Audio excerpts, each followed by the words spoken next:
Si Dieu m'offrait la possibilité de recommencer ma vie, je ne changerais rien. Ce que je demanderais au Seigneur, c'est juste qu'il m'épargne les moments où j'ai dû prendre des décisions radicales. Qu'entendez-vous par décision radicale? Si je dois faire face à une menace concrète, je me sers de mon arme.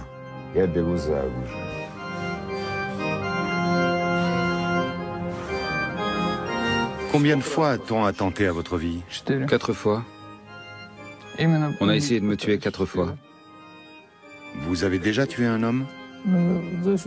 Pour défendre ma vie, ou plutôt mon honneur. C'est pour ça que je suis allé en prison la 2e fois.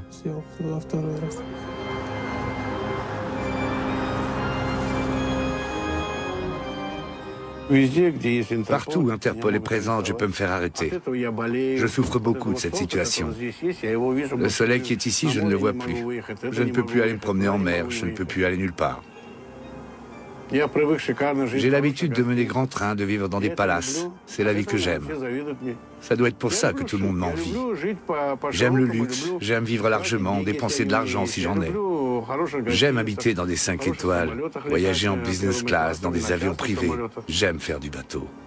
Mais aujourd'hui, on ne me laisse plus faire tout ça.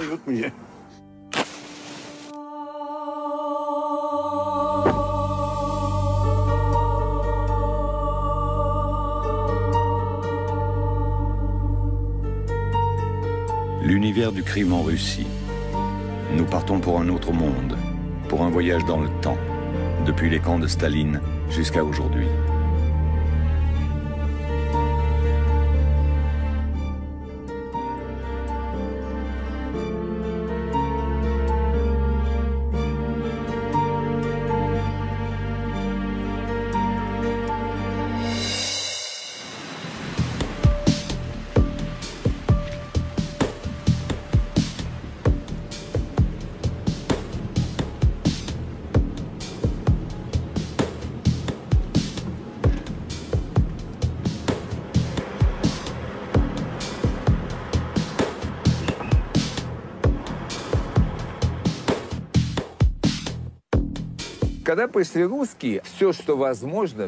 Quand les Russes sont arrivés, ils ont acheté tout ce qui était possible.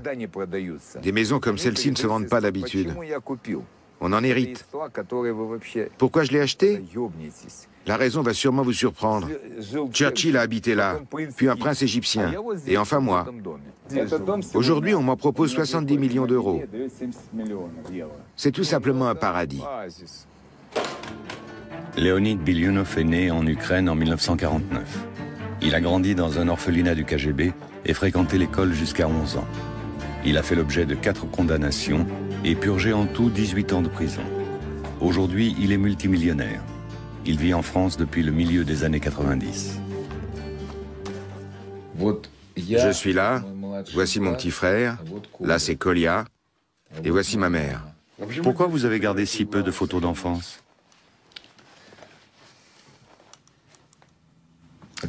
Qui les aurait gardés? L'internat sportif, l'orphelinat, la prison? Qui? Qu'est-ce qu'on en avait à faire de ces photos à l'époque?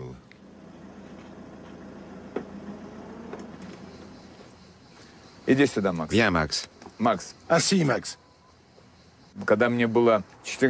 À 14 ans, le Seigneur m'a envoyé acheter un truc à boire. Quand je suis arrivé chez le marchand, des jeunes se sont approchés. Ils devaient avoir 4 à 5 ans de plus que moi. On s'est mis à bavarder. C'est là que j'ai appris que voler la caisse était un jeu d'enfant. Les vendeurs n'étaient même pas armés. 2 types s'emparaient de la caisse, me l'achetaient de l'autre côté de la palissade et enfuyaient chacun de son côté. C'est comme ça qu'a commencé mon épopée dans les prisons et les camps soviétiques.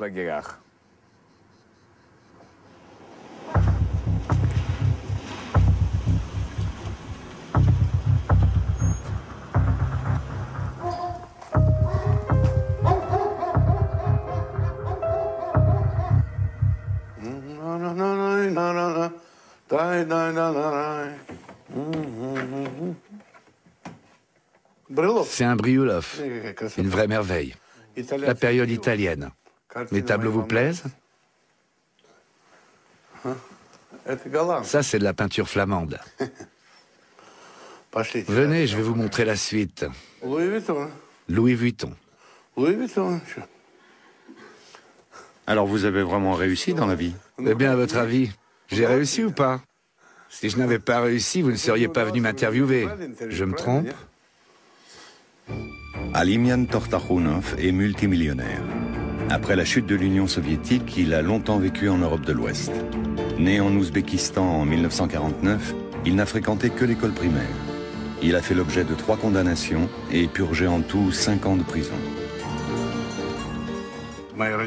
Mes parents étaient médecins. Ils sont partis très tôt. Que le Seigneur soit avec eux. Jusqu'à environ 20 ans, j'ai joué au foot. Ensuite, je me suis mis à jouer aux cartes et j'en ai fait mon gagne-pain. Quand le salaire moyen était de 100 ou 200 roubles, on jouait des sommes incroyables, entre 50 et 100 000 roubles. On jouait ce genre de sommes aux cartes.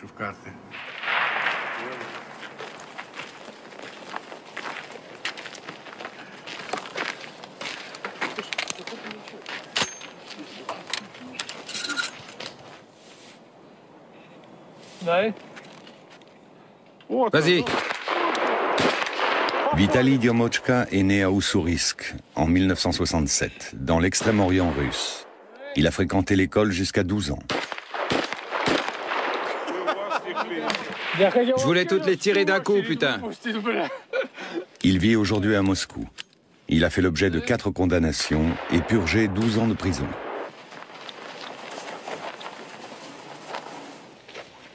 C'est un médicament? J'ai un ulcère. Un ulcère? Oui, un ulcère. En prison, un jour on mange, un jour on mange pas.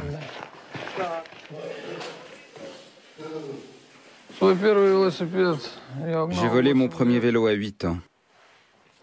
Ça a été mon premier délit. À 10 ans, j'ai fait mon premier cambriolage et on m'a attrapé. J'avais entraîné dans cette histoire mes copains de classe et je commençais déjà à commettre des vols plus sérieux. Je suis allé en prison pour la première fois à 18 ans. La vie n'avait pas été douce avec moi jusque-là. La Russie est le pays qui compte proportionnellement le plus grand nombre de personnes incarcérées au monde. On y recense 600 détenus pour 100 000 habitants. Un homme sur 4 a fait un séjour en prison. Une réalité que résume une célèbre chanson russe. La moitié du pays est sous les verrous, l'autre moitié attend son tour. Les prisons russes ont leur vie propre, qui n'est ni contrôlée par l'administration ni par qui que ce soit. C'est un monde à part, avec ses humiliations, ses codes, ses craintes. J'ai appris à lire les pensées des gens, à les comprendre de l'intérieur. Souvent, les relations sont beaucoup plus saines en prison que dans le monde extérieur. Un homme qui a violé ou tué un enfant n'a aucune chance d'y survivre. En prison, si l'un de nous s'est fait insulter et que les autres l'ont entendu, il est obligé de se procurer un couteau pour laver l'offense. Sinon, il sera plus respecté. Je parle des gens pour qu'ils respectent compte. Ceux-là, à un mot, ils répondent par un acte.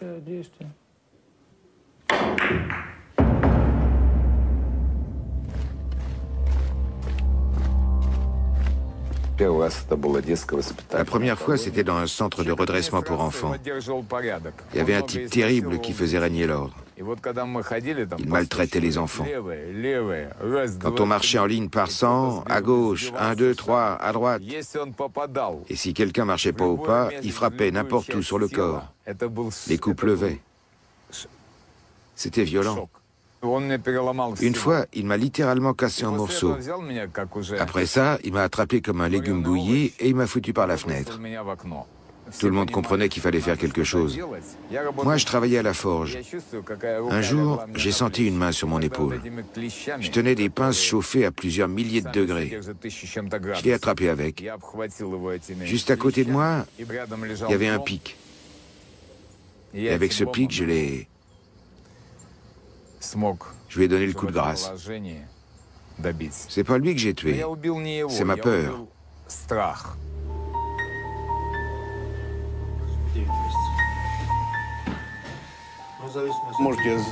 Je suis peut-être devenu plus dur ou plus affranchi, mais j'ai commencé à voir les choses d'un œil différent. Je suis un bon tolard, non? J'ai été condamné 3 fois, 2 fois en Russie. La première fois pour vivre aux dépens de la société. La deuxième pour non-respect de la législation sur le permis de résidence. Et la dernière pour corruption lors des Jeux Olympiques. Une affaire qui a fait du bruit.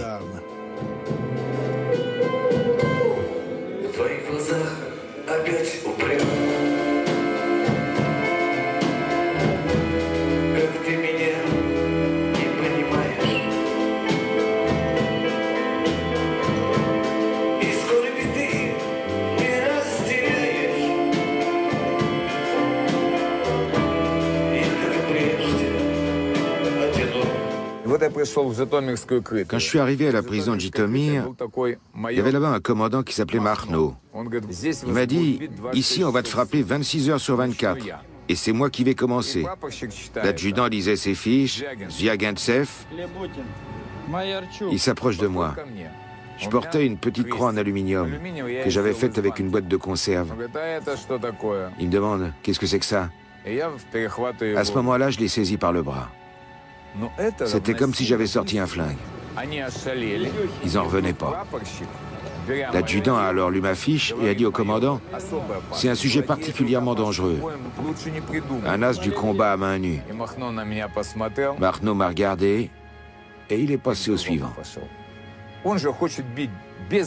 Il voulait frapper impunément. Et voilà soudain qu'arrivait un type qui pouvait lui faire perdre un œil, lui sauter à la gorge, lui donner un coup dans le foie qu'il ferait mourir dans les 6 mois. Pourquoi s'y frotter? Qu'est-ce que ça lui apporterait de plus? Ces camps et ces prisons sont quasiment tous régis par les lois du monde criminel qui subsistent encore aujourd'hui. Les années 30 en Union soviétique. Des millions de personnes sont internées dans un vaste réseau carcéral et concentrationnaire. Condamnées pour des actes politiques ou criminels, sur ordre du dictateur Staline. Le goulag est le seul endroit du pays où s'organise un véritable mouvement d'opposition dans le milieu du crime. On y vit selon d'autres règles, des lois non écrites.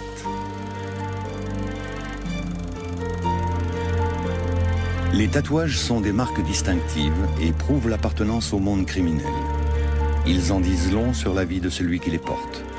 Le nombre d'années qu'il a passé en prison et pour quel motif, ses rapports avec le système et sa position dans la hiérarchie criminelle. Quand un type avec ce genre de tatouage se retrouve dans certains lieux, on comprend tout de suite qui il est. Chaque dessin est lourd de sens. Il en dit long sur le potentiel de l'individu, sur la façon dont il se voit. Que signifie le vôtre? Que je suis pas très gentil avec ceux qui aident l'administration des camps. Si quelqu'un a des tatouages sur les genoux, des petites étoiles, ça signifie qu'il ne se mettra jamais à genoux devant aucune autorité. C'est à cette époque qu'on voit apparaître dans les prisons des meneurs d'un type nouveau. Les vorzakoni, les voleurs dans la loi, les maîtres du monde criminel en Union soviétique. Dans le monde normal, qui a le plus d'autorité? Le président. Dans le monde du crime, c'est le voleur.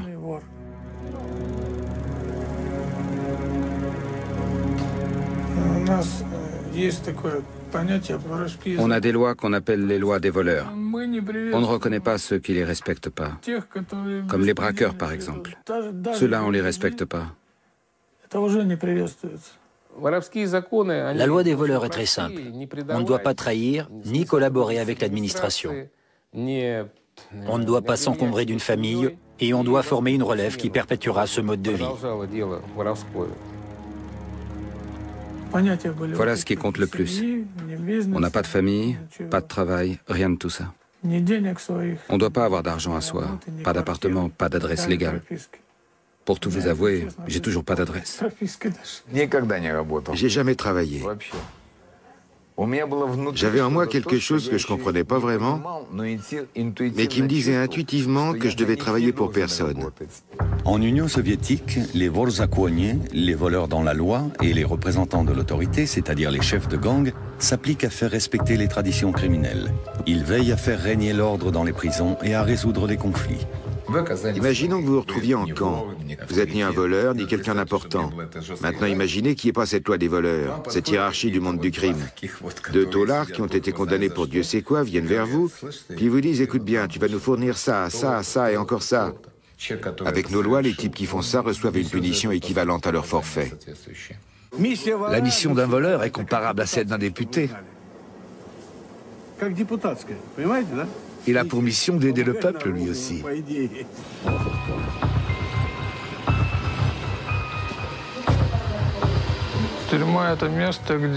La prison, c'est l'endroit où on choisit ses complices. En prison, chaque chef choisit ses hommes pour ses futurs coups. Moi aussi, je l'ai fait. Le 26 mai 1987, un décret a été adopté par le Conseil des ministres sur le travail individuel et la création de coopératives.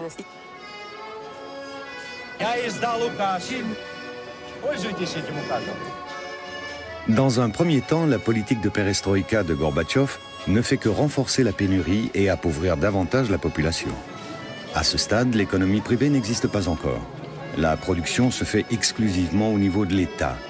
Une loi sur les coopératives financières autorise alors le commerce privé. Petits magasins, coopératives et entreprises se multiplient rapidement pour satisfaire une demande considérable en vêtements et en denrées alimentaires.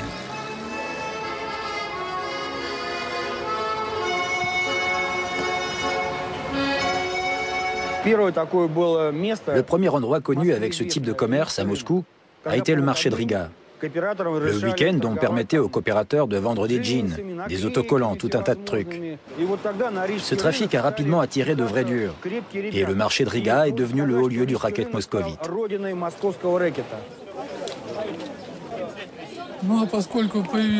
À la fin des années 80, il y avait de plus en plus de gens à l'aise financièrement. En même temps, le nombre de gens prêts à s'enrichir sur leur dos, c'est-à-dire de bandits, c'est-à-dire nous, a grossi de façon très importante. Ces entrepreneurs et commerçants russes de la première génération ne tardent pas à voir apparaître un mot nouveau dans leur vocabulaire. Naïezdie, le racket. Des hommes de main se présentent à eux pour leur soutirer de l'argent. C'est ainsi que Vitali Diomochka et ses amis débutent leur carrière.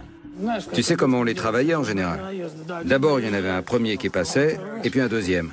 Le premier était méchant, le second était gentil. Nous, on envoyait un méchant, et après un super méchant. Ils ouvraient la porte, on leur envoyait un pot américain dans la gueule. Ils avaient le visage fracassé. Ils en crevaient même. Quand on rentrait dans un bureau, par exemple, et qu'il y avait un débiteur... Au départ, il était sûr de lui. Il était assis à son bureau et il disait « Bien, qu'est-ce que vous voulez ?» Nous, rien du tout. Et paf, on lui envoyait un coup dans la gueule. Le premier. Il commençait à hurler, on le frappait à nouveau. On rapprochait la table du mur, on lui prenait la tête et on la lui coinçait contre le mur. On te termine ou tu leur donnes l'argent? Ils l'auront. Ok, alors on se casse. Tu parles des années 90, là, Tolia. C'est pareil maintenant. Quand des types comme toi entraient et commençaient à frapper, il n'y avait même pas besoin d'utiliser des clous. Ils payaient tout de suite. Pour 1 000 $, on était prêt à faire beaucoup de choses. Mon client portait toujours sur lui un sécateur et un doigt coupé. Il les montrait en disant « Si tu nous files pas le fric tout de suite, je te coupe un doigt. » On doit tous se faire une place dans la vie. On n'y arrive pas toujours par des méthodes très civilisées. Mon nom a été associé à bandit par les autorités judiciaires. À l'époque, il n'y avait pas de terme recherché comme la mafia ou je ne sais pas quoi encore.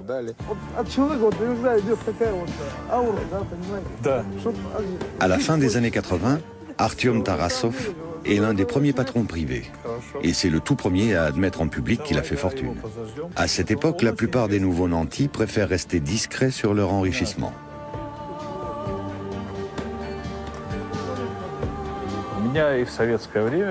J'ai un tempérament d'entrepreneur. Durant l'époque soviétique, je m'étais lancé dans toutes les affaires qu'il était possible de faire alors. J'avais beaucoup d'amis dans ce monde d'affairistes. Officiellement, je travaillais comme chercheur. On a trouvé un moyen d'apporter des ordinateurs. On gagnait bien avec ça. L'équivalent de 100 millions de dollars en 3 mois. Qu'est-ce que vous en dites? Un commerçant, c'était un peu comme une vache laitière. Celui-là, c'est le mien, c'est moi qui le trais. En argot des voleurs, on parlait à l'époque de mon commerçant. Dans les années 80, on proposait même pas notre protection. On passait juste chez les coopérateurs et en les menaçant ou en les agressant physiquement, on les forçait à payer. On se contentait de leur dire « tu vas payer » et ça suffisait. En général, il y avait une taxe de 20 à 30%. Certains payaient jusqu'à 50% de leurs revenus. Chacun savait quel pourcentage il devait donner. S'il ne le faisait pas, on cassait tout, on lui brisait les côtes. On le tabassait et on prenait son fric.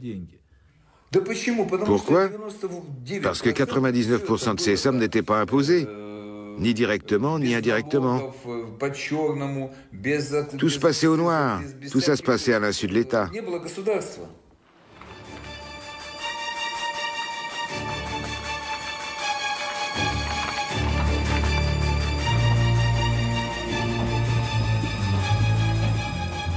Alexander Gurov est alors employé dans la police soviétique. Les fonctionnaires sont dépassés par le développement rapide du crime. Sous l'effet des réformes de Gorbatchev, pour la première fois dans toute l'histoire de l'Union soviétique, dans un document secret, on a commencé à utiliser le terme de crime organisé. Ça pèse 3 tonnes. On l'a transporté en avion. Tout ça est fait à la main, vous voyez. Mettez quelque chose sur les sièges, qu'on puisse s'asseoir. Le système était en train de s'effondrer. Tout le monde avait sa coopérative. Je ne comprenais rien à tout ça. Je suis parti en vacances en Allemagne et finalement je suis resté là-bas. On avait effrayé la police allemande en lui disant qu'il allait y avoir un afflux de bandits russes. C'était ce qu'ils redoutaient le plus. Ils n'avaient pas peur du commerce russe. Combien de fois ils ont fait des descentes chez moi? Ils ne me convoquaient pas, ils venaient juste m'arrêter. Vous n'imaginez pas le raffut qu'ils faisaient à 5 heures du matin. La première fois, je suis sorti sur le balcon, je me demandais, qu'est-ce qui se passe? Quelqu'un est en train de se faire agresser? En fait, c'était eux qui frappaient à la porte. Toute la maison tremblait. Ils sont entrés en hurlant, haut les mains, avec des mitraillettes et des lampes torches. Une vraie mascarade.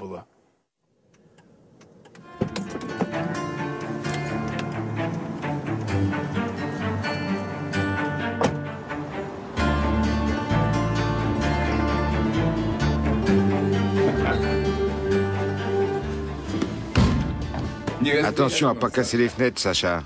Vous voulez dire qu'il y a des fenêtres blindées? Sur tout le périmètre. Comme je te l'ai dit, on n'aime pas les riches. Les richissimes encore moins. Ici, il y a des œuvres d'art de grande valeur. Mais le plus important, c'est que c'est ici que vivent mes enfants, ma famille. Je peux ouvrir cette porte? Non. Seule ma main peut l'ouvrir. Tout est blindé, ça pèse 5 tonnes. Dans les banques, en général, il y a 2 verrous magnétiques. Nous, on en a 4. T'as écouté ce bruit?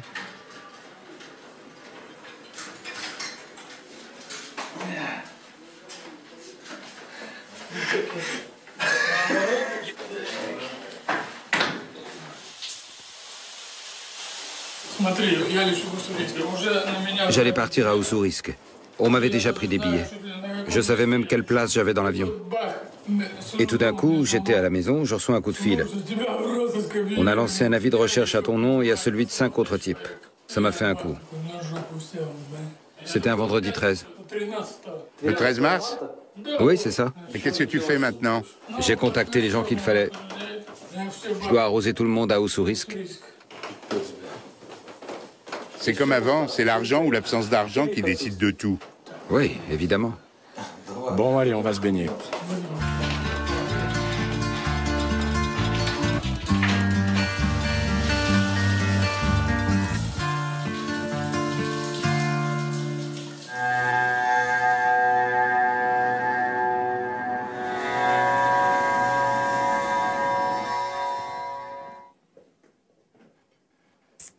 Merci beaucoup. Pour tout ce qui touche à sa ville natale d'Ussurisk, Vitali Diomochka est représenté par l'un de ses proches, un certain Yedik.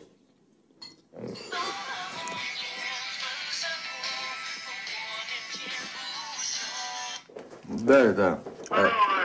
Я отключился, тут просто, звонят, знаешь, туда и сюда, не все можно говорить же, сам понимаешь. Угу. Че ты? Ты разговаривал со своим адвокатом? Будет меня сопровождать, если я приеду?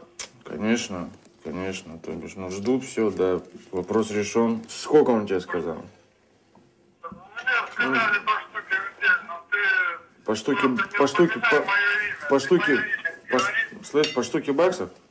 Да. Так ты давай, ждем. Давай, все, обнял, ушел, давай.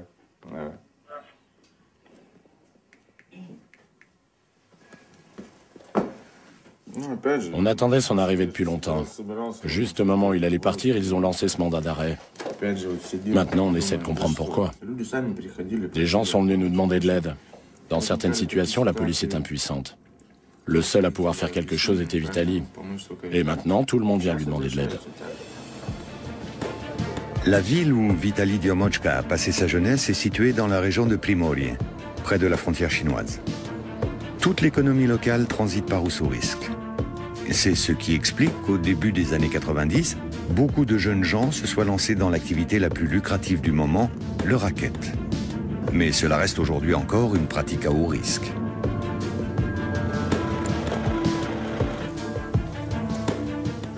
Un pote à nous, Knut, a été enterré. J'étais pas à l'enterrement. On n'arrive pas à retrouver sa tombe.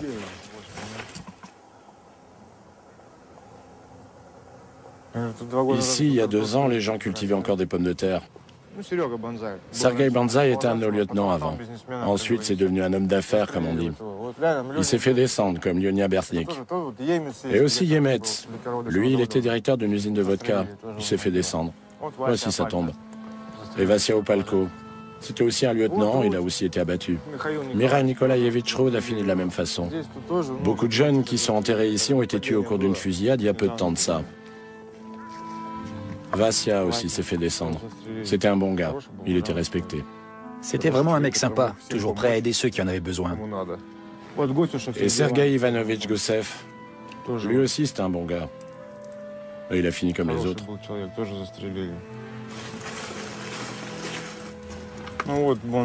Anatoly Anatolievitch Bondar. Lui, c'est le frère de Vitali. Il a été abattu. Notre ville n'est pas grande, mais on se croirait à Chicago.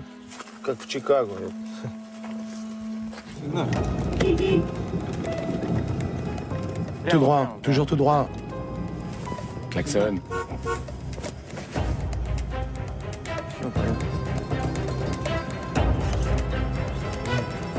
Voilà la prison où j'étais. C'est là que mon frère est mort. Tourne là. Le camp de détention qui se trouve près d'Ussurisk est placé sous haute surveillance. Des soldats ont pour mission de tirer dès que quelqu'un tente d'y entrer ou d'en sortir. Mais ça n'est pas un problème pour Yedik et ses comparses. Les chefs criminels sont très puissants au sein de la prison. L'administration carcérale leur octroie des conditions spéciales. Ils peuvent se déplacer partout librement. Un troupeau a toujours besoin d'un berger, d'un maître. Quand il n'y en a pas, c'est le chaos. C'est la même chose dans les prisons. Dans chaque camp, il y a toujours un de nos hommes qui surveille. Les détenus ont besoin d'être encadrés. L'État ne peut pas nourrir tous les prisonniers. L'administration des prisons et des camps fait sans cesse appel à nous. On leur apporte de la nourriture, on les aide. Chacune des organisations criminelles possède sa propre obchtchak, une caisse commune. Cet argent permet de fournir une aide matérielle aux détenus dans les camps et les prisons. Une autre partie de l'argent est utilisée pour graisser la patte des gardiens, juges et autres fonctionnaires.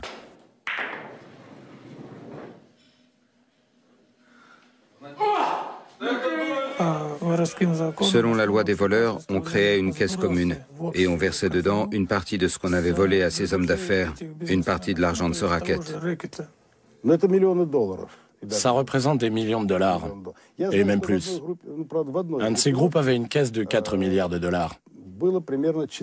Mais ils avaient déjà des activités semi-légales.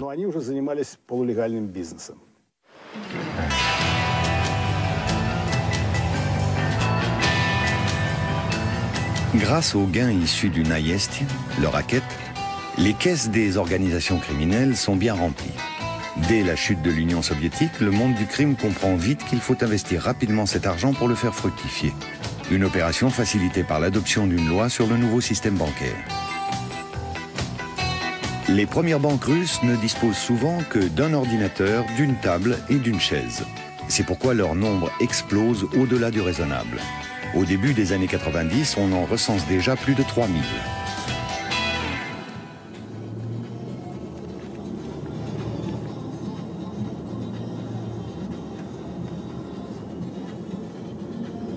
Je suis l'un des premiers à avoir créé une banque en Union soviétique.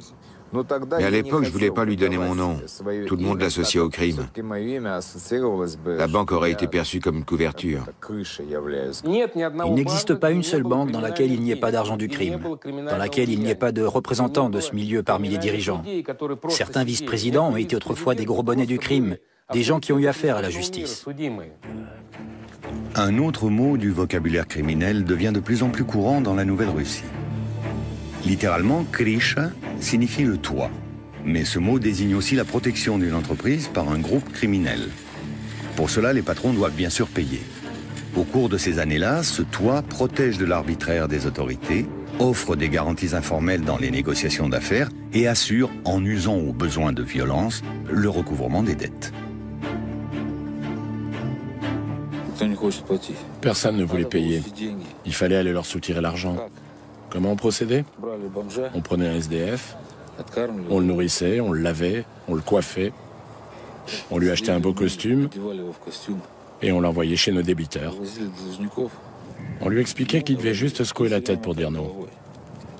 On lui demandait « Tu vas payer ?»« Non. »« Tu vas payer ?»« Non. » Eh bien, puisque c'est comme ça, et on lui tranchait la tête.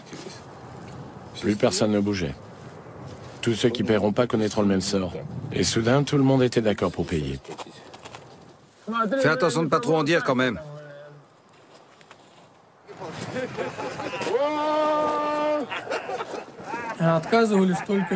Les seuls qui refusaient de payer, c'était ceux qui ne savaient pas qu'ils étaient obligés de le faire, que c'était une tradition. Et ceux-là, bien sûr, on devait s'en occuper. Des fois même, on incendiait leur boîte. C'est arrivé qu'il dépose des cadavres près de ma banque. Il les laissait à proximité. C'était une forme d'avertissement. On se mettait d'accord avec le milieu des affaires. Ceux qui ne passaient pas ce genre d'accord ne vivaient pas vieux. Plus l'organisation criminelle est puissante et influente, plus les chances de survie de l'entreprise protégée sont fortes. Car la Russie traverse alors une période où le cadre légal fait défaut et où le pouvoir de l'État est très faible. Les décisions importantes sont prises par des hommes d'autorité.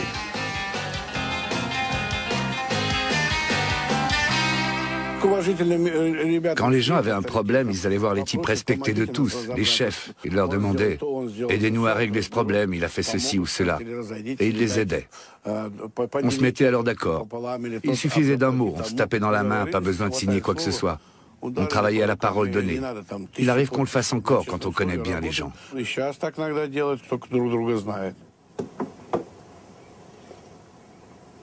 Des gens s'adressent à vous pour les affaires également? Bien sûr, pour les affaires aussi. J'apporte toujours mon aide. Pourquoi je ne le ferais pas? Si les gens viennent me trouver, c'est qu'ils pensent que je suis de bon conseil. Viens là un instant. C'est du marbre bleu, c'est pas du lapis lazuli. Ce sont des arnaqueurs, ces types. Va mettre ça dans la voiture. Celui qui aurait cette tombe était un homme juste. Il a vécu dignement, il avait une conscience. On ne dit pas une chose pour après en faire une autre. C'est ça qu'on appelle être juste. Les gains énormes générés par le racket des banques, des entreprises et même des casinos se répartissent de plus en plus entre les gangsters et les policiers corrompus, qui eux ont souvent du mal à s'en sortir avec leur salaire. À cette époque, il y avait des commerçants qui étaient couverts par la police. Certains nous versaient leur tribut, mais d'autres étaient protégés. Les flics nous disaient ouvertement « Ce sont les nôtres, ne les touchez pas. Et si vous ne dépassez pas certaines limites, on ne vous touchera pas non plus.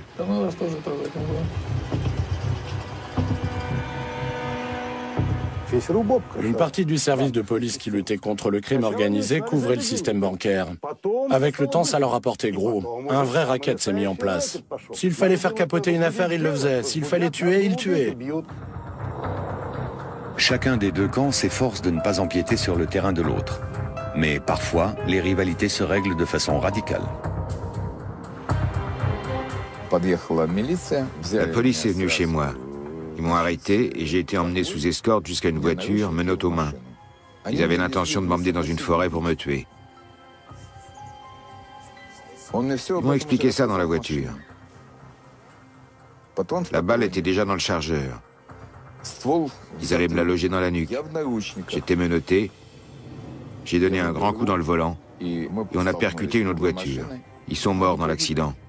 Est-ce que j'avais un autre moyen de m'en sortir? J'en ai pas vu d'autre.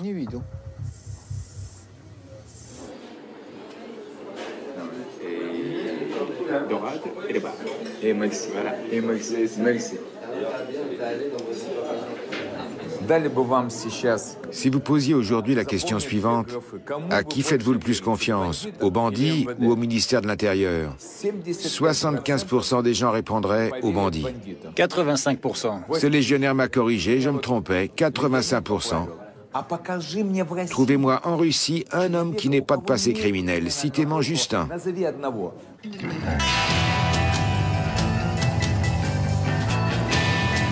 En Russie, le début des années 90 est marqué par la privatisation des entreprises d'État. Les grands consortiums du pétrole et du gaz se vendent pour une bouchée de pain. Avides de récupérer une partie du magot, des centaines de bandes criminelles se mettent sur les rangs. Celles-ci contrôlent bientôt plus de 4000 entreprises. À cette époque, on voyait déjà se former des liens entre les jeunes entrepreneurs et ceux qu'on appelle les chefs des voleurs, le sommet de la hiérarchie criminelle. Les usines étaient alors contrôlées par des personnages de ce genre. Ils ont commencé à recruter eux-mêmes des directeurs.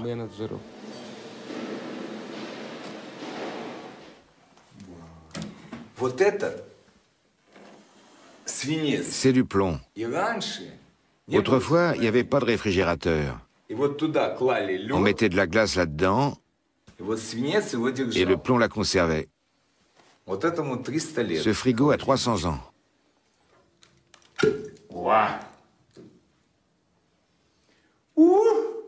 Bon sang. Les gens qui font vraiment des affaires en Russie sont toujours à la limite de la légalité. Soudain, sur votre territoire, surgit un banquier ou un industriel du pétrole, par exemple. Bien sûr, vous aimeriez prendre votre part du gâteau. Avant, il y avait de quoi faire. Bats-toi et serre-toi. Tout est à prendre. Pour ça, il suffit de tuer. Commence par tuer le directeur. Les autres prendront peur et te vendront leurs actions pour rien. Sous la perestroïka, les hommes d'affaires et les négociants n'auront besoin que de quelques années pour se transformer en oligarques et contrôler des branches entières de l'industrie. Pour devenir oligarque, il faut entretenir d'excellents contacts avec le sommet de l'État. Mais même avec ces accointances, il est impossible de se soustraire à la protection d'une bande criminelle. Vous avez posé une question sur les oligarques. Je vais vous répondre. Ils sont obligés de payer. Sans protection, ils sont rien. Pour qu'ils puissent être ce qu'ils sont, il leur faut absolument des protections. Bien sûr, il y a des lions plus gros que moi dans la jungle de la vie. Mais je suis un lion. Les lions ne paient personne. Tu comprends ça? C'est moi qui ai créé mon affaire. J'ai pas l'intention de la donner. Et je conseille à personne d'essayer de me la prendre.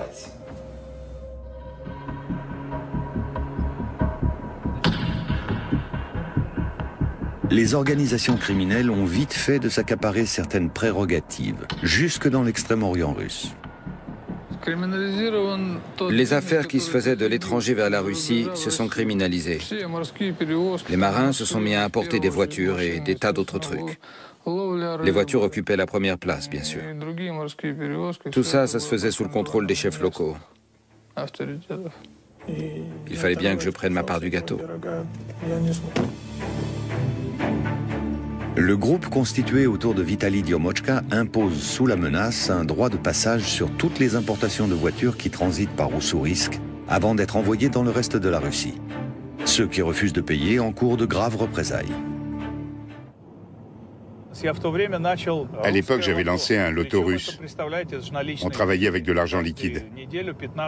Chaque semaine, on brassait environ 15 millions de dollars. J'ai pris comme partenaire des membres de la diaspora tchétchène. Parce que les bandits redoutaient de faire affaire avec les Tchétchènes. Les Tchétchènes ne respectaient pas la loi du milieu. Les voleurs et les autres représentants du monde criminel russe organisaient régulièrement des rencontres, des réunions au cours desquelles ils résolvaient les conflits. Ils décidaient qui pouvait prétendre à quoi, qui avait promis quoi à qui. Les Tchétchènes venaient à ces réunions et tiraient dans le tas. La chotka est un mot russe qui désigne la réunion des chefs.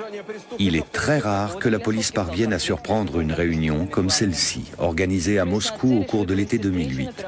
Le lieu et la date d'un rendez-vous sont tenus secrets par l'organisation criminelle. Une chotka sert à redéfinir les zones d'influence et à discuter des conflits. Les décisions qui y sont prises devront être scrupuleusement appliquées.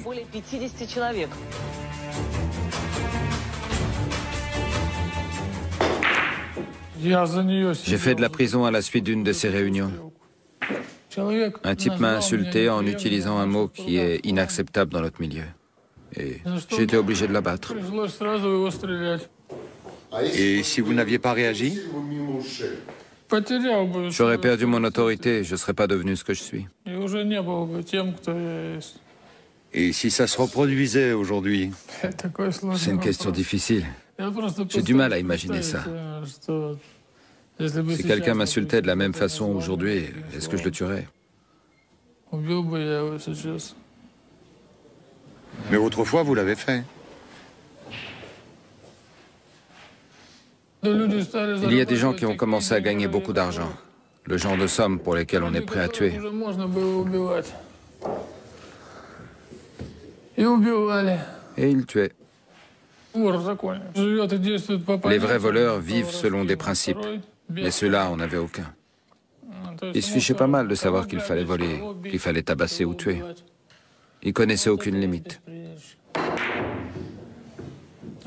Cette concurrence était rude. Il a fallu l'évincer. C'est ainsi que le monde criminel russe bascule dans la guerre. Dans les années 90, plus de 600 groupes organisés et plus de 4300 bandes criminelles cherchent à se faire une place au soleil. Mais ces places sont chères. Dans les villes, certains sortent les fusils mitrailleurs en pleine rue. D'autres répondent en posant des bombes. Ces quelques années coûtent la vie à plusieurs milliers de parrains, chefs de bande et hommes d'affaires véreux. Et l'on ne compte pas les morts parmi ceux qui constituent la base de ces organisations.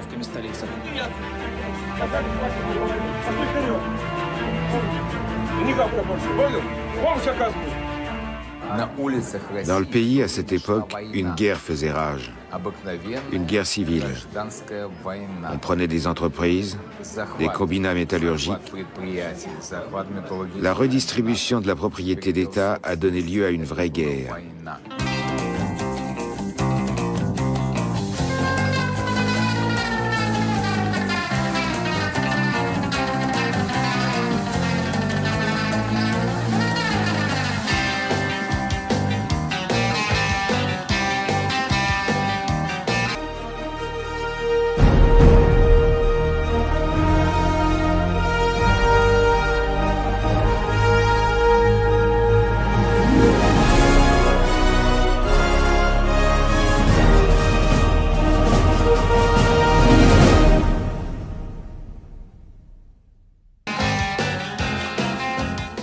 Il y avait une boîte de nuit légendaire, l'Arlequin. 2 ou 3 de ses propriétaires ont été abattus. C'était le lieu de rencontre de tous les bandits de Moscou, de divers groupes qui étaient en guerre. C'était une guerre sanglante avec meurtres, armes automatiques et tout le tremblement. Mais à l'Arlequin, il existait un pacte de non-agression. C'était un endroit où l'on venait s'amuser, personne ne s'y disputait. Les problèmes se réglaient ailleurs, par une balle ou un engin explosif. Les gens essayaient de privatiser tout ce qui leur tombait sous la main. Une certaine personne a acheté des actions à moitié prix. On ne pouvait pas les lui refuser. Et ça revenait à se réserver une place au cimetière. Il avait lui-même tué environ 200 personnes. Je voulais le tuer car il s'en était pris à ma femme et à mon enfant. Il avait piégé la voiture dans laquelle ils étaient. Il s'était dit que s'il arrivait à faire ça, il me casserait complètement moralement. J'ai jamais employé de tueur à gages. Je m'étais planqué sur le toit du restaurant, c'était l'hiver. Je suis resté là 12 ou 13 heures peut-être. J'étais littéralement congelé. J'avais l'œil rivé au viseur. J'attendais qu'il sorte du restaurant. Je savais qu'il y venait quasiment chaque soir, c'était son fief. Les flics le savaient aussi. Et quand il est sorti, ils lui sont tombés dessus. Ils lui ont passé les menottes, ils l'ont ramené dans le restaurant et ils l'ont fait sortir par une autre sortie, une porte de service que je ne pouvais pas atteindre. Et ils l'ont embarqué dans une voiture. C'est la première fois que j'ai pleuré, parce que j'avais pas pu tirer. J'avais pas pu tuer.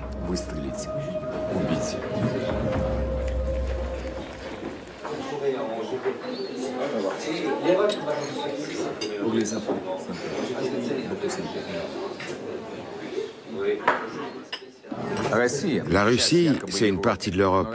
Mais la Russie est plus brutale, plus cruelle. Un Européen, s'il a trouvé sa place dans la vie, quand il fait un bénéfice de 10% sur l'année, il est ravi. Il met de côté. Il essaie de faire fructifier son capital. En Russie, c'est totalement différent.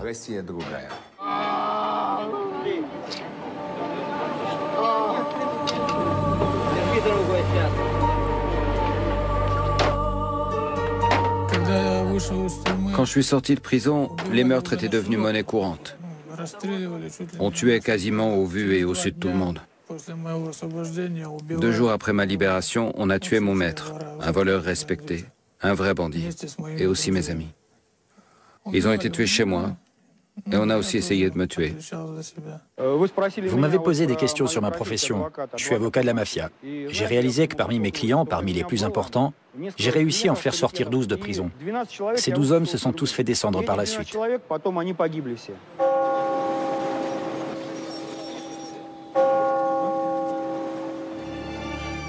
Ces hommes d'autorité et vorzakonie, voleurs dans la loi, ne sont pas enterrés en catimini dans des cimetières discrets.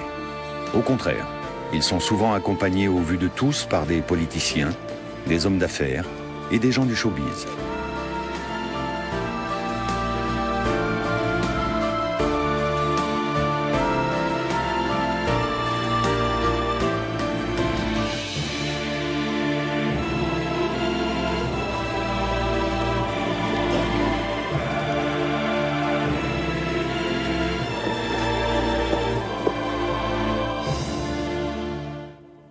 Pour moi, une vodka. Et toi? Je prends un jus. Il boit jamais. Il en fait un principe. Un homme doit avoir des principes. C'est un des miens. Il y en a au moins qui doit garder l'esprit clair. Oui, quelqu'un doit garder l'esprit clair pour pouvoir diriger les autres au cas où. Que la terre lui soit douce.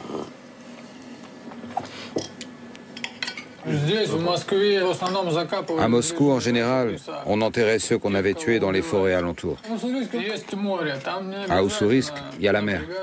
Pas besoin de creuser, il suffit d'aller larguer les corps au large. À Chicago, dans les années 30, on se donnait pas autant de mal. Là-bas, ils noyaient les gens vivants. Nous, on coule des cadavres. C'est pour ça qu'on est plus humain.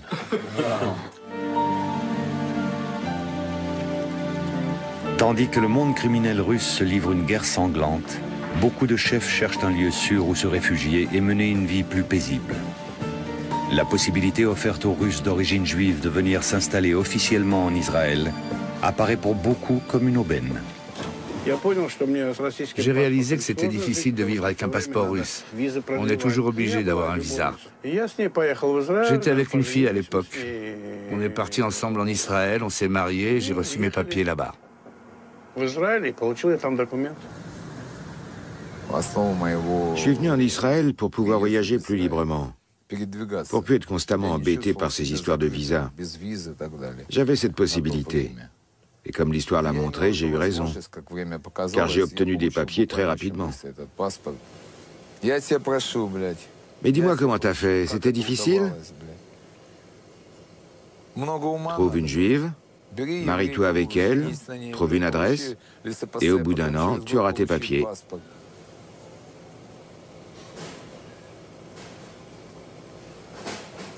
Pourquoi tu ris? En 1997, un haut fonctionnaire du ministère de l'Intérieur est arrêté en Israël. Il a aidé plus de 400 criminels russes à obtenir un passeport israélien. L'opération, baptisée Histoire d'amour à la russe, a été menée par le commandant de police, Moïse Mizrahi. On avait baptisé l'opération Histoire d'amour à la russe. À cette époque, je connaissais déjà un peu le monde du crime russe, comment il était structuré hiérarchiquement, ce qu'était une caisse commune ou un chef des voleurs. On a appris le sujet dans le vif, sur le tas. Ils voulaient absolument savoir ce qu'on faisait et ce qu'on savait exactement. Et je dois avouer que parfois, ils ont réussi à obtenir certaines informations.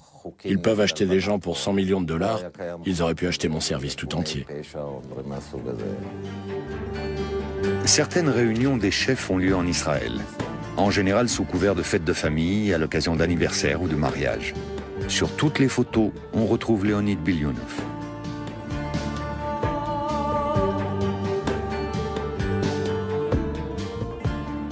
Je sais parfaitement qui était là. J'y étais aussi d'ailleurs. Seulement personne ne me voit, personne ne m'a vu et personne ne me verra jamais. J'ai vécu 6 mois en Israël. Mais au bout d'un moment, j'ai compris que je me sentirais jamais chez moi là-bas. Ma femme est morte, on l'a enterrée, je suis parti vivre à Paris.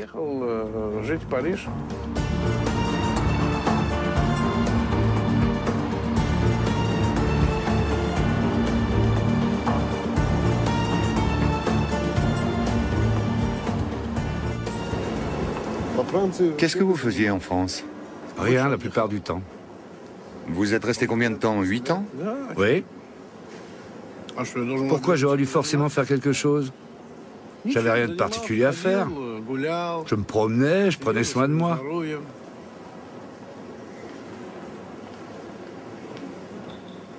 Je draguais les filles. Leonid Bilyonov est l'un des premiers à être venu s'installer en Europe de l'Ouest. Il a d'abord vécu en Autriche. Après avoir échappé à une tentative d'attentat, les autorités autrichiennes l'enjoignent de quitter le territoire. Il part alors pour Paris. Là, au milieu des années 90, Bilyonov se voit reprocher d'avoir préparé un attentat contre le président russe Yeltsin en visite en France. Sans doute s'agissait-il en réalité d'une cabale de ses rivaux russes pour tenter de l'évincer. J'avais un ancien ami. C'était un homme très puissant et très influent en Russie. Par lui, on avait accès à Yeltsin. Au cours d'une perquisition, la police a trouvé une arme et des papiers qui me permettaient de circuler librement dans toute l'Europe. À ce moment-là, j'étais en Israël, à Tel Aviv. J'étais confronté à un dilemme. Si je refusais de me présenter devant la justice française, je donnais du poids à l'inculpation. Mais si je me rendais en France, je risquais la perpétuité. J'ai choisi la seconde solution, bien sûr, car j'étais pas coupable. On m'a donné une peine avec sursis.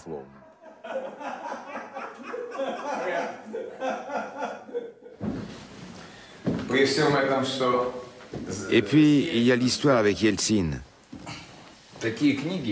Tout le monde n'a pas ce genre de livre. Il appartient à Leonid Fyodorovitch Bilyonov, exemplaire numéro 245. Il porte la signature de Yeltsin. Alors vous pensez que j'ai essayé d'attenter à sa vie? Je comprends pas. Je devais vouloir le tuer parce qu'il m'avait offert qu'un seul livre.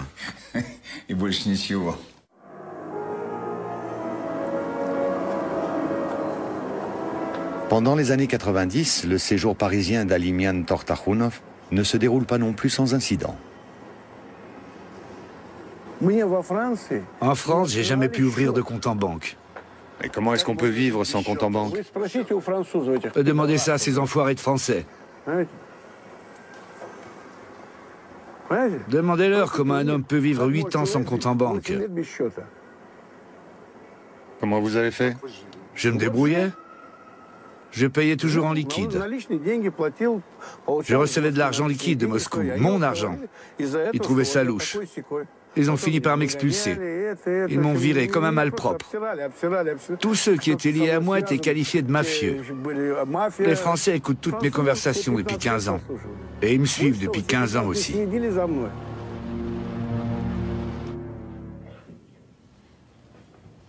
Bonjour, cher ami. Allô, c'est possible bonjour aujourd'hui?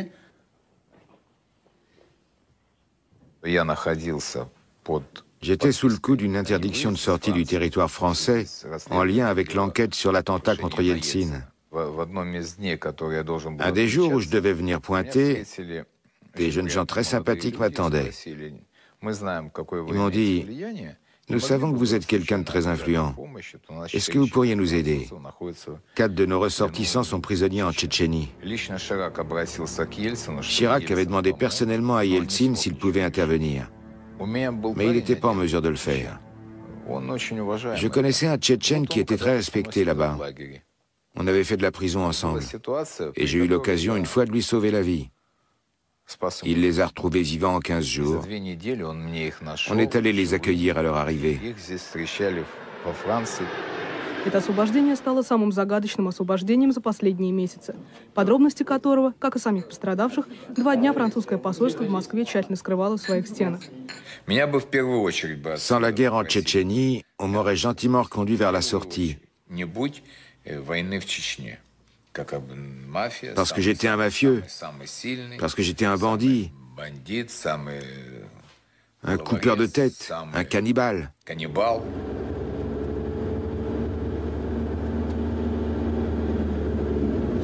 J'aurais proposé de fonder une équipe de hockey en France. Je pouvais envoyer de l'argent. Si je créais une équipe, j'étais sûr que dans les 2 ans, elle gagnerait la Ligue des Champions. On m'a demandé « Qu'est-ce que ça t'apportera ?» J'ai répondu « Un permis de séjour dans ce pays ». Mais ils sont allés prendre l'avis de quelqu'un qui leur a conseillé de ne pas se lancer dans l'aventure. Je me suis battu pendant 8 ans. Et une fois, j'ai été expulsé pendant 1 an. Après ça, je suis revenu et j'ai repris la lutte. J'avais 10 ou 15 avocats à Paris. Ils épluchaient pour moi tous les journaux et surveillaient le milieu de l'immigration russe. J'avais un avocat pour tout. Un pour les impôts, un pour le code pénal. À la fin des années 90, la guerre ouverte que se livrent les bandes rivales pour se répartir le gâteau commence à s'apaiser. Ceux qui ont survécu cherchent maintenant à s'intégrer de façon légale dans l'économie pour en retirer un maximum de profit. Vers la fin des années 90, on a commencé à comprendre qu'il fallait résoudre tous les conflits sans violence et tenter de quitter définitivement le monde du crime. Avec l'âge, on rêve d'une vie plus calme. Personne n'a envie de passer sa vie à éviter les balles. On a liquidé tellement de monde qu'il n'y avait plus personne à abattre. C'est terrible, bien sûr.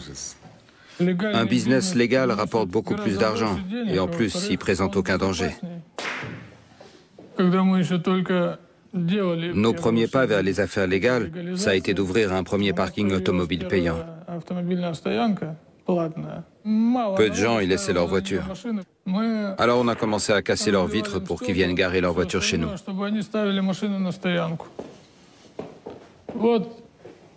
C'est un bon exemple de mélange d'activités légales et criminelles.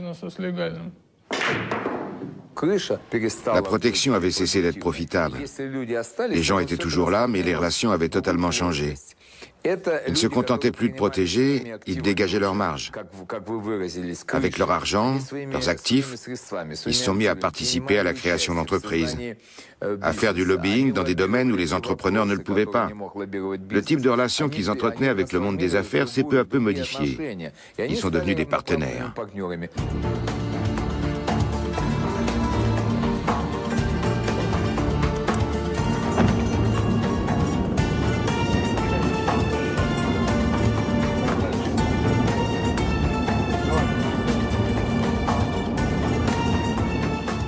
C'est mon homme d'affaires, il vient de Kiev. Il habite Moscou. Il travaillait pour nous à Kiev, il veillait à ce que tout se passe bien. Vous faites quel type d'affaires en Ukraine? Je suis dans le bâtiment. Vous construisez quoi?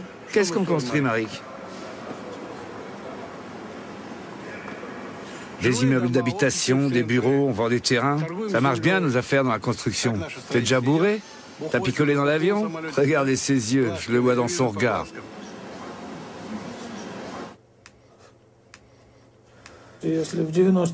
Dans les années 90, on se descendait entre nous. Dans les années 2000, on s'est mis à tuer de plus en plus d'hommes d'affaires, tout simplement parce que les bandits commençaient à se transformer en hommes d'affaires. Ils se retrouvaient soudain à des postes qui étaient occupés depuis longtemps par des hommes d'affaires. Лизонька, доченька моя, ты мне позвонила папе, сказал: пап, вот я хочу поехать. Лиза, но общественные транспорты лучше сейчас воздержаться от них. Вот, Лизонька, из-за гриппа. En 2001, Leonid Bilyunov réside toujours à Paris. En revanche, en Russie, il est soupçonné d'avoir organisé, avec un oligarque russe du secteur de l'aluminium, un attentat contre un important gouverneur. J'ai dû mener une vraie guerre. Le consortium d'aluminium dans lequel j'avais fait mon trou rapportait des dividendes gigantesques. Et bien sûr, je commençais à les gêner. Ils m'ont accusé de Dieu sait quoi. Et ils ont voulu m'extrader en Russie. Il fallait absolument que je légalise ma situation. Cette période aurait pu très mal finir pour moi. J'aurais pu me retrouver au cimetière. S'ils s'étaient contentés de me mettre en prison, j'aurais régné en maître.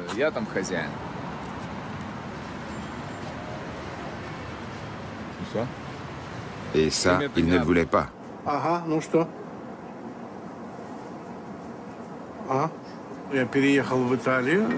J'ai déménagé en Italie. Là-bas, j'ai rencontré une Russe, je me suis marié avec elle, j'ai reçu un permis de séjour. J'ai téléphoné à des amis à Moscou. Ceux qui écoutaient la conversation ont cru que je m'apprêtais à acheter des médailles aux Jeux Olympiques. Les Jeux Olympiques d'hiver 2002 à Salt Lake City. Lors de la remise des médailles de patinage artistique, le procureur de la République américain accuse Alimian Tortakhunov d'avoir acheté les juges. Il s'appuie sur des écoutes téléphoniques faites en Italie. Les États-Unis font arrêter Tortakhunov par la police italienne et demandent son extradition.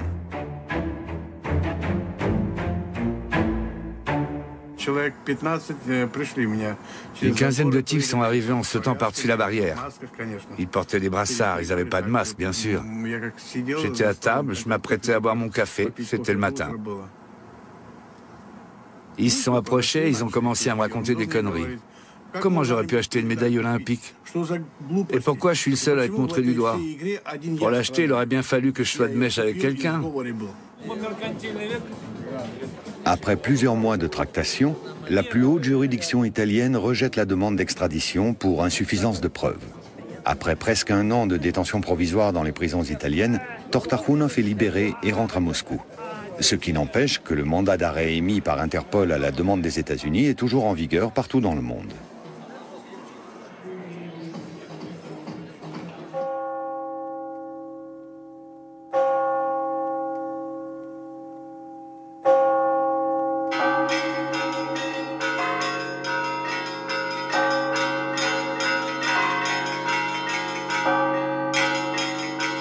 Les tentatives du gouvernement russe pour faire extrader Leonid Bilyunov de France n'ont pas abouti non plus.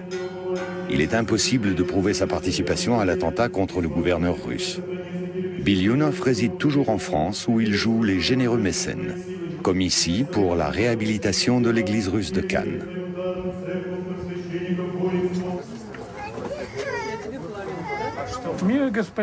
Leonid Bilyunov a décidé de légaliser son union devant Dieu. Ensuite, il a dit « Pourquoi votre église est-elle en si piteux état ?»«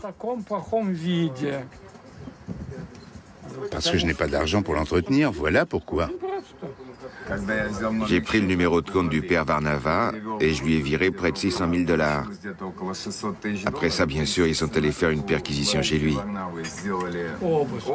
Ils ont fait une perquisition. Ils étaient très agressifs. Ils ont été très brutaux, de vrais barbares. Et bien sûr, ils l'ont emmené au poste. En France, on ne peut pas accepter de l'argent dont on ne connaît pas la provenance. Mais excusez-moi, dans l'Évangile, il est dit « La main droite ignore le bien que fait la main gauche ». Cet argent a été à l'origine de toutes nos victoires en justice. Et aujourd'hui, on peut dire que c'est une église russe. Avec l'aide de Dieu, nous allons accomplir beaucoup de choses tous les deux. Les coupoles seront dorées à leur fin. Nous voulons restaurer cette église pour que les Russes se redressent. Et avec l'aide de Dieu, nous y arriverons. Je vous embrasse tous, merci. Poutine a entendu parler de l'église de Cannes et il a ordonné qu'on me traite avec indulgence et qu'on me donne tous les papiers nécessaires. Il a compris que je faisais tout ça sincèrement.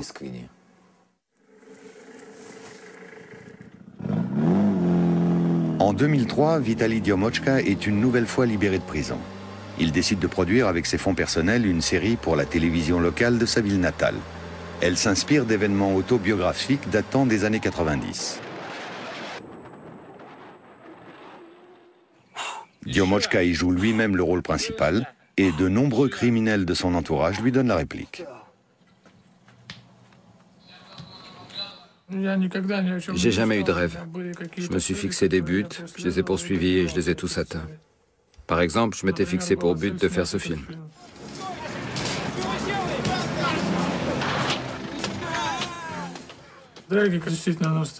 Les bagarres sont réelles.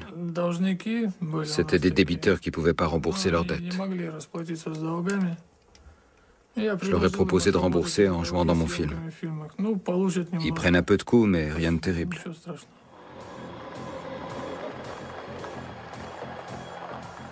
L'histoire se passe dans les années 90. Un homme est mort en prison. C'était Sergei Apianov. Il avait purgé 25 ans de sa peine. On a utilisé une arme de ce type dans la vie réelle et on s'en sert aussi dans le film.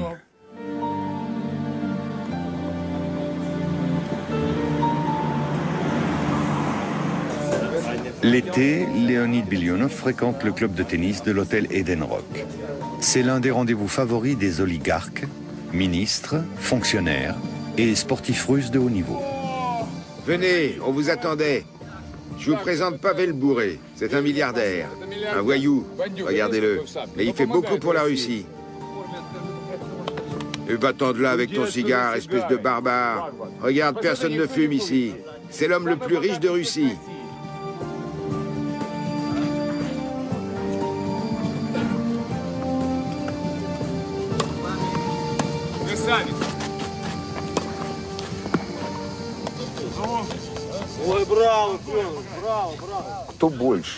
Qui est le plus grand bandit?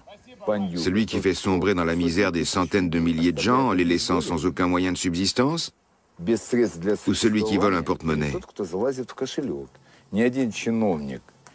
Pas un fonctionnaire, corrompu ou non, ne fait pour son pays ce que font les gens comme moi. Personne n'en fait autant en Russie. C'est pour que vous compreniez ce que c'est qu'un voleur dans la loi.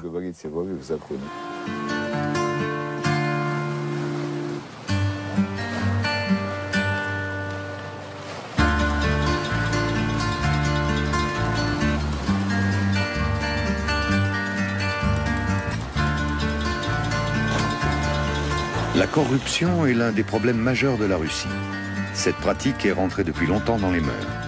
Tout est imbriqué. Les affaires, la politique, la criminalité. La mafia en Russie, c'est un groupement de fonctionnaires. Les fonctionnaires aussi se font descendre en ce moment. Voilà pourquoi. Un fonctionnaire reçoit par exemple 15 ou 20 millions afin de privatiser un bien. Un mois se passe, 2 mois, une année. On lui dit « Sergueï Sergueïevitch, vous aviez promis de privatiser ?» « Oui, j'avais promis. » Eh bien, je peux pas. Rendez-nous notre argent alors. Je ne l'ai plus.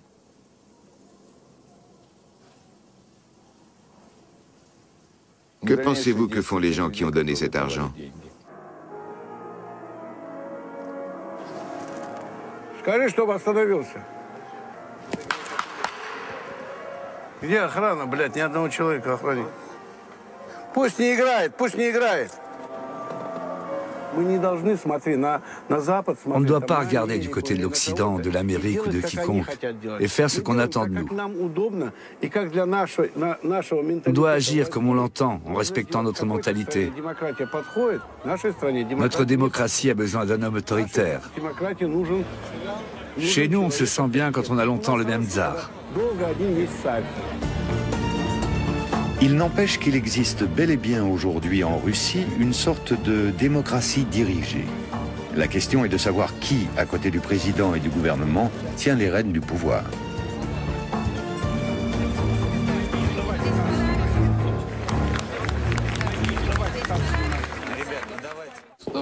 Un de nos hommes était au pouvoir. C'est toujours très important d'avoir des amis bien placés. Je suis ami avec un député de la Douma. Je peux utiliser sa voiture avec sa plaque. On m'arrête jamais, on m'embête pas, parce qu'il est intouchable. C'est qu'un petit exemple, mais il peut rendre de bien plus grands services, en fait. Извините, господа. Да, да. Он будет участвовать в выборах? И он будет участвовать, он выдвинул свою кандидатуру? Валер, послушай, я тебе перезвоню, сейчас я не могу в открытом тексте выразить свое мнение, я проконтролирую это. Все, обнимаю, спасибо. Les lois russes actuelles ont été faites sous le contrôle des structures mafieuses. La mafia est présente à tous les échelons de l'État. Elle influe sur toutes les décisions prises dans le domaine économique, mais aussi politique. Elle a également une très grande influence sur les nominations dans l'administration. Un chef des voleurs peut devenir maire? Élu par le peuple, bien sûr. Chez vous, on peut devenir député avec 3 condamnations? Non? Et politicien? Alors maire au moins. On ne peut même pas devenir maire? Mais où vous vivez, bon sang?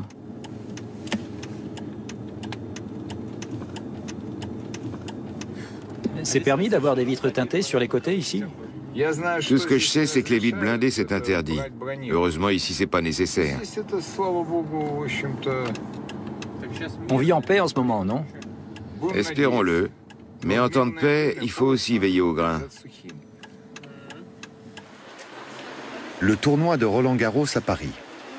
Leonid Bilyonov est un grand amateur de tennis. Il fréquente assidûment les tournois. Excusez-moi, vous avez les raquettes? Oh, pardon. Il est ami avec de nombreux joueurs, comme Nikolai Davydenko, numéro 8 au classement mondial.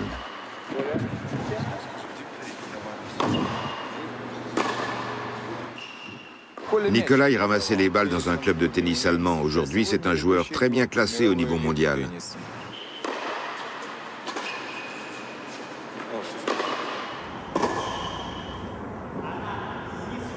Je connais beaucoup de monde. Je connais Léonid, par exemple. Je connais beaucoup de monde à Moscou. Je connais même des gens qui étaient liés au monde du crime, comme on dit. Aujourd'hui, ce sont tous des hommes d'affaires. D'abord, la mafia n'existe plus. Ces hommes ont énormément d'argent. Ils ont leur société, ils sponsorisent des tournois à Moscou. La presse étrangère ne vous a jamais interrogé sur vos relations? Pendant la Coupe Davis aux États-Unis, quand on jouait contre les Américains, on m'a posé des questions sur une personne liée au crime qui habite Moscou. J'ai d'abord... On peut vous demander sur qui, précisément? Oui, on le surnomme Taivanchik. Je pense que tout le monde le connaît. Il s'appelle Alimian, je crois, c'est ça? Oui, c'est ça. Mais je ne le connais pas bien, je le vous vois. Léonid, je le tutoie.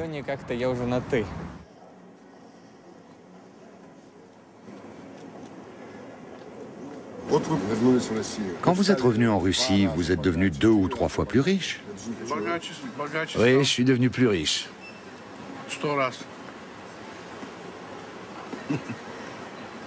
Mais je vous dirai pas combien j'ai d'argent.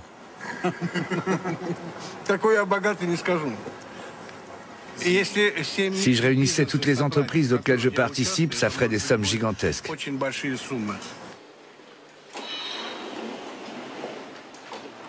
Leonid Bilyonov ne peut plus voyager dans de nombreux pays. Le risque de s'y faire arrêter est trop grand. C'est pourquoi il dirige ses affaires principalement depuis la France. Oui, c'est ça. Aujourd'hui, c'est 25 millions. Toutes mes affaires sont en Russie. Je contrôle tout d'ici, avec le téléphone et Internet. Quand on est une structure financière et qu'on veut s'implanter en Russie, on désire connaître la situation dans les différentes régions. Moi, j'envoie des juristes, des gens qui font des audits, je regarde ce qu'il y a d'intéressant, et nous recevons de cette structure financière occidentale entre 3 et 7% pour les renseignements que nous lui fournissons. Leonid Bilyonov est une personnalité très connue. C'est l'un des premiers à être parti en Occident et à avoir développé une activité commerciale là-bas. Aujourd'hui, il occupe une position très importante. Dans les affaires ou dans le monde du crime? On ne quitte jamais le monde du crime. Vitali Diomochka est toujours recherché par la police russe. Il continue à se cacher chez des amis dans les environs de Moscou. Comment tout ça peut finir? Vous ne pouvez pas vous cacher toute votre vie? Pourquoi? J'ai un ami qui s'est planqué pendant 7 ans. Heureusement, il y a les amis, les avocats qui s'occupent de tout pour moi. Pendant ce temps-là, je peux rester chez moi.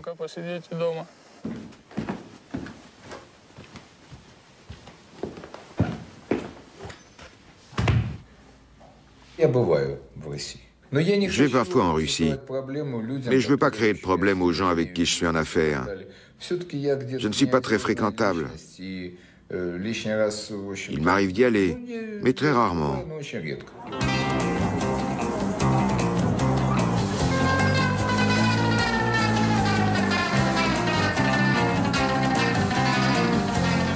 L'époque des parrains est révolue. Aujourd'hui, ils se considèrent comme des hommes d'affaires. Et c'est à la justice qu'ils demandent de défendre leur honneur.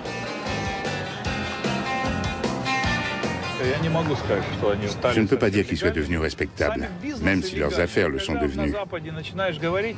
Quand on aborde le sujet en Occident, ça étonne beaucoup les gens. Là-bas, les sphères criminelles sont très clairement définies. La prostitution, la pornographie, le trafic de drogue, d'armes, etc. Quand on commence à parler d'activités criminelles dans le domaine pétrolier, ils ne comprennent pas. Les étrangers ne comprennent pas. C'est une des particularités du commerce russe. Des branches non criminelles de l'activité économique sont contrôlées par des gens du crime, dans le domaine de la banque, des finances, du commerce extérieur. En Russie, le business dépend des fonctionnaires et des politiciens, mais aussi de quelques personnages très bien placés.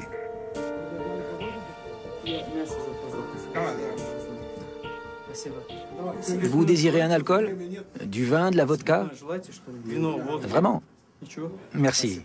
Le patineur qu'on m'avait accusé d'avoir aidé, celui avec qui j'avais discuté au téléphone, Chevalier, il avait un restaurant superbe dans le centre.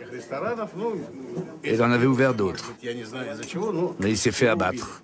Je ne sais pas pourquoi. Peut-être à cause du business.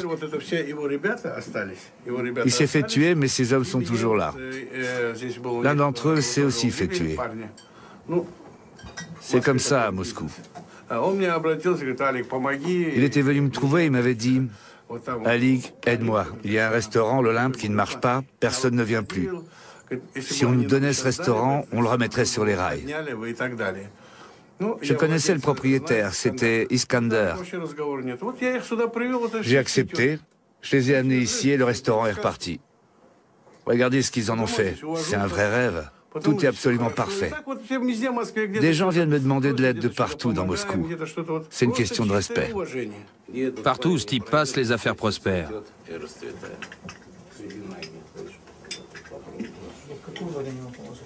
Des cerises, j'adore ça.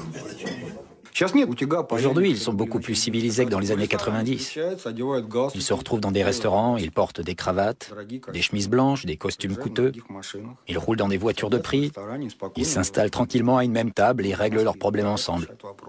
Et s'ils n'arrivent pas à s'entendre? Un tireur, un tueur à gages. Et c'est réglé.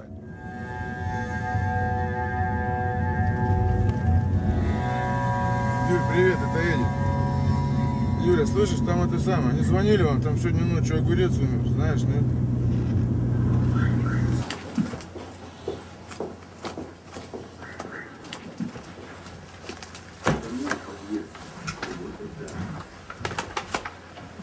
Il doit bien y avoir un grand portrait, non? Oui, il y a un portrait, une inscription, tout ce qu'il faut. Ouais, il faut sûrement quelque chose de ce genre, non? À Ussurisk, dans l'extrême-orient russe, le temps semble s'être figé dans les années 90. Ici, l'économie est toujours directement contrôlée par les bandes criminelles. Et elle recourt toujours aux méthodes les plus expéditives pour régler les conflits.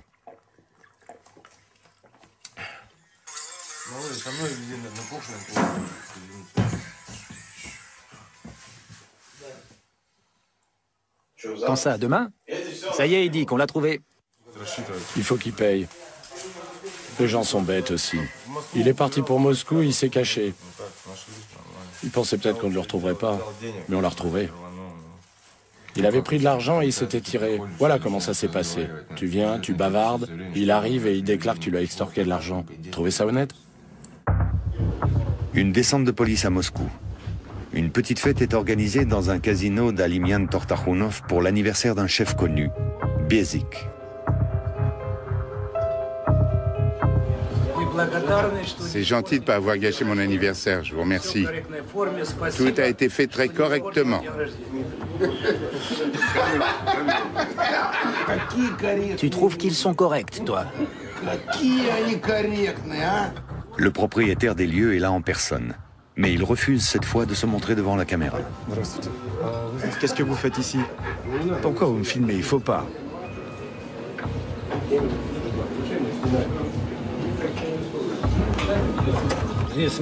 Ici, il n'y a aucun criminel.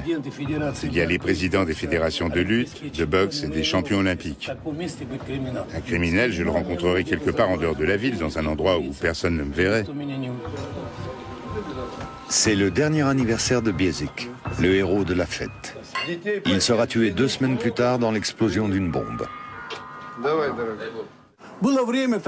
C'était une époque particulière, il faut l'oublier aujourd'hui. C'était pas les gens qui étaient mauvais, c'était le pays qui l'était. Ces gens étaient le produit de cette époque, ils n'y pouvaient rien. S'il y avait eu des instituts, des salles de sport pour les accueillir, on aurait très bien pu en faire aussi des champions olympiques. Mais ils se sont bien rattrapés par la suite. Aujourd'hui, ce sont des entrepreneurs ou des hommes politiques en vue pour beaucoup d'entre eux. Tout est rentré dans l'ordre. Il n'y a plus de problème de banditisme aujourd'hui. C'est vrai qu'il y a eu une période agitée, mais tout ça, c'est bien fini. Tu me parles des voleurs, je vais te répondre. C'est un monde qui ne m'intéresse plus. J'en suis sorti depuis très longtemps. Je suis au-dessus de ça depuis longtemps.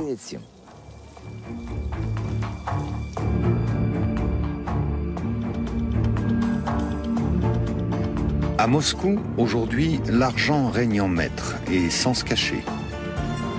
La fortune et le pouvoir s'étalent aujourd'hui à la vue de tous. Mais mieux vaut profiter tout de suite de la vie parce que personne ne sait de quoi demain sera fait. Près de 20 ans après le grand bouleversement qui a succédé au démantèlement de l'Union soviétique, chacun semble avoir trouvé sa place.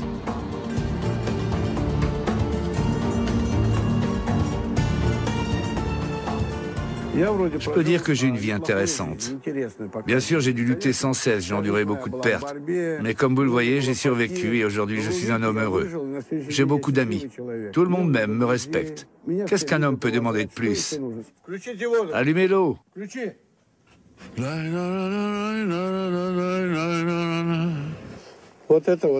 Ensuite, on mettra ce lit là, vous voyez?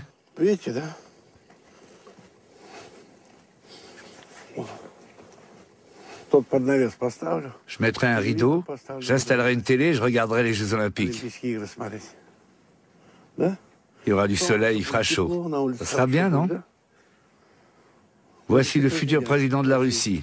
Vous avez vu son regard? Un blond aux yeux bleus. Vous avez déjà vu un Ouzbek comme ça? Si on me demandait si on t'avait jeté d'un avion de 10 000 mètres, est-ce que tu aurais eu plus de chances de survivre que dans la vie? J'aurais répondu oui, beaucoup plus. Mes chances étaient quasiment nulles. D'un avion, j'aurais peut-être eu une chance. Dans la vie, a priori, je n'en avais aucune. Cette icône a été peinte à la demande du tsar Nicolas, un représentant de l'école de Rubens, par ici.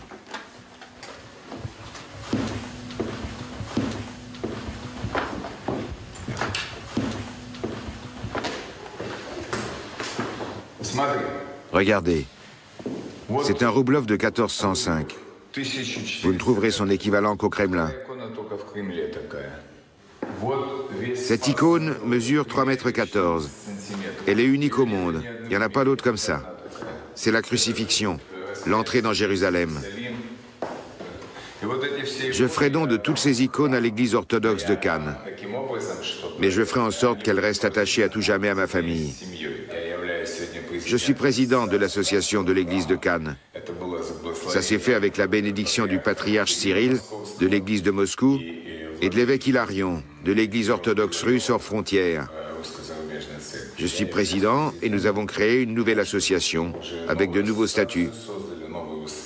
Vous voyez, on arrive quand même à faire des choses. Si on ne le fait pas, qui le fera?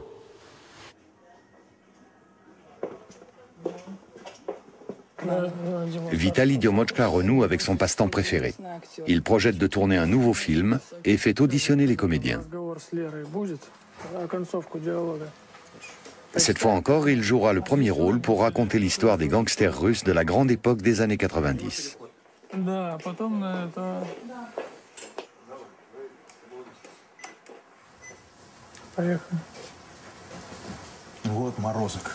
Ce crétin a déjà oublié qu'il a tué Lyosha. On a besoin de mecs comme lui. Il vaut une bande à lui tout seul. Il faut absolument que ces deux-là soient avec nous. C'est à lui que tu as demandé de faire ça? C'est pas mal. Je pense qu'on peut travailler avec toi. Rajoute un peu de peur, un peu d'émotion, quand je te le dirai. Tous ces événements se sont vraiment produits. Ce sont les meurtres les plus médiatisés des années 90, chez nous, dans la province maritime. On va porter tous ces événements à l'écran. Mais comme tous les gens qui y ont participé sont morts, vous allez jouer les rôles de ceux qui sont plus là. Et à la fin du film, vous